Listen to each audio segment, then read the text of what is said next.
فإذا جاءت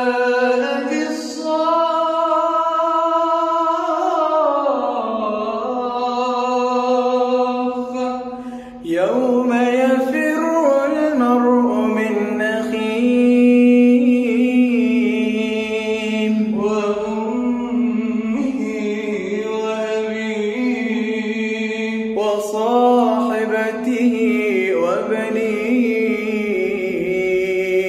لكل امرئ منهم يومئذ شأن يغنيه وجوه يومئذ مسفرة ضاحكة مستبشرة ووجوه يومئذ عليها غبرة ترهقها قترة